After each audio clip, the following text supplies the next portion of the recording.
is considered the molecule of life and is now easily identified as a double helix.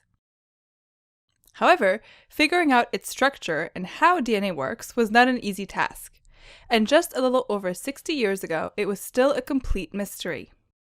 Then, in 1953, came Watson and Crick, who, with the help from colleagues Rosalind Franklin and Morris Wilkins, discovered how the 6 billion base pairs that make up our genetic material are stored in the cell. The DNA was actually a helix made of 2 strands. This DNA was passed on from generation to generation as a double helix. Specific DNA bases, which we call A-adenine, T-thymine, G-guanine, and C-cytosine, are found on both strands and pair with each other in a conserved way. A pairs with T and G pairs with C. Our DNA is made up of these 4 bases in a variety of different orders that code for all of life. This is an amazing fact. These 4 bases are the sole building blocks for our 6 billion bases genetic code, which defines our identity as humans and as individuals, our height, hair color, disease susceptibility, and much, much more. Discovering the structure of DNA was a very important first step to understanding how this seemingly simple molecule controls all of life. However, one important question lingered. When a cell divides, the daughter cell will have the same DNA sequence as the parental cell. So how does this happen? How does one cell produce a second cell with the same exact DNA sequence? In other words, how does DNA replicate? This is a fundamental question that is the basis of life. We all come from a single cell that will produce an entire organism with trillions of cells that all have the exact same DNA sequence. And we are able to have children that share our DNA because our eggs and sperm carry our DNA sequence. Understanding how DNA replicates and how all of our cells can carry the same DNA sequence is the basis for understanding development, inheritance, heritability, and life. In 1953, the question lingered, how does DNA replicate? There were a few theories, 3 actually. One of them was conservative replication, where a DNA molecule would get copied and make a second, new red DNA molecule. The second was dispersive, where the DNA molecule would be cut at various parts, each of which would get copied here in red and reattached to produce 2 DNA molecules. And the third was semi-conservative, where 2 DNA strands would separate, and each one would serve as a template to copy a second red strand, thus producing 2 DNA molecules. But which one was it? Many scientists did not believe that 2 DNA strands could separate because of how strong a DNA molecule is, so they were skeptical of the semi-conservative model. The only way to solve this was to create an experiment, to tell the new DNA strand from the old one.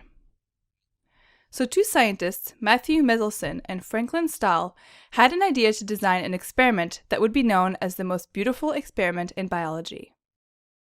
Their findings are published in their article titled The Replication of DNA in E. coli, published in May 1958 in the Proceedings of National Academy of Sciences.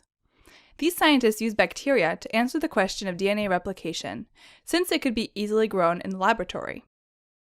They grew the cells in the presence of a specific type of nitrogen, which is found in DNA that would make all of the DNA very heavy. They used centrifugation, which can separate things according to their weight. Initially, all of the DNA in the cell was heavy and was at the bottom of the tube, since it was grown in heavy nitrogen. Then they started growing these cells in the presence of light nitrogen, so all of the DNA made in subsequent cell divisions would be lighter.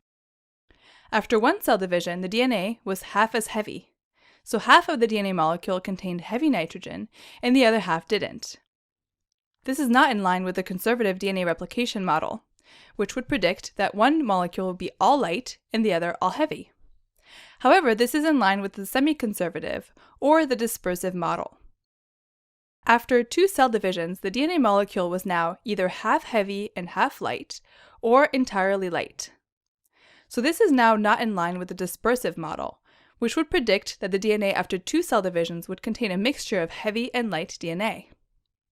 Instead, this experiment agrees with the semi-conservative DNA replication model.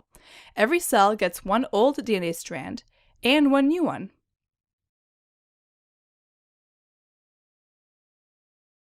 By discovering that two strands of DNA can separate and provide the template for the production of two new strands, Meselson and Stahl revolutionized genetics. Scientists were very skeptical that this was even possible, but Meselson and Stahl proved it with a beautifully designed experiment. They also went on to show that heating DNA can cause the DNA strands to separate.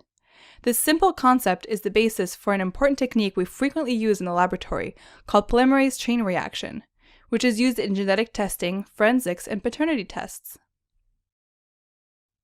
Meselson and Stahl identified the fundamental process by which our DNA gets passed on from cell to cell.